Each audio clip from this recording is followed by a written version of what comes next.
नमस्कार। आज एक बहुत ज़रूरी बात मैं आप लोगों से कहना चाहता हूँ और ये विचार करने वाली बात है कि जिस देश में नेता लोग जाति के आधार पर, धर्म के आधार पर, हमारे देश की भाषाओं के आधार पर, जानवरों के आधार पर इस हद तक हमारे देश के नेता लोग अगर राजनीति करने लगे तो इससे ज़्यादा हमारे देश के लिए शर्म की बात क्या हो सकती है। देश को चलाने के लिए इन सब चीज़ों की ज़रूरत है क्या? जानवर, धर्म, जाति, भाषाएं,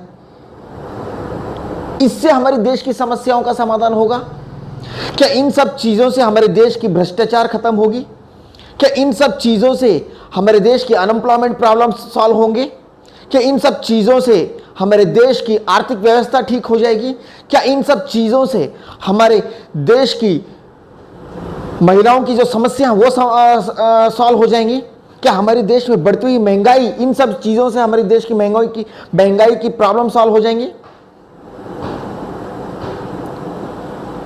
क्या कर रहे हैं हमारे देश के नेता लोग? कब सुधरेंगे हमारे देश के नेता लोग?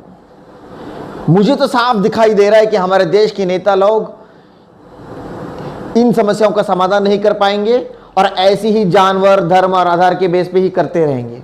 हमारे देश की जनता को यह सोचना है और निर्धार करना है कि हमारा देश कैसा होना चाहिए।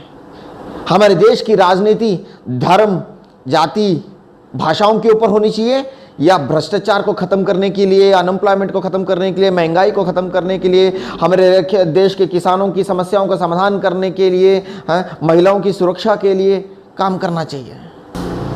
मुझसे तो ये सब देखा नहीं जाता, मुझसे सहन भी नहीं होता। इसीलिए मैंने तो डिसाइड कर लिया है कि देश को बेहतर बनाने के लिए जो प्रयास मुझसे हो सकता है वो मैं करते रहूँगा। अब आपको डिसाइड करना है कि देश को बेहतर बनाना है या नहीं बनाना है। यह आप पे निर्भर करता है कि अपने देश को किस ओर लेके जाना है, जानवरों की तरफ, जानवर और जाति धर्म की तरफ, या एक खूबसूरत देश की तरफ। इतनी बात कहकर आज की यह बात यहीं समाप्त करता हूं। धन्यवाद।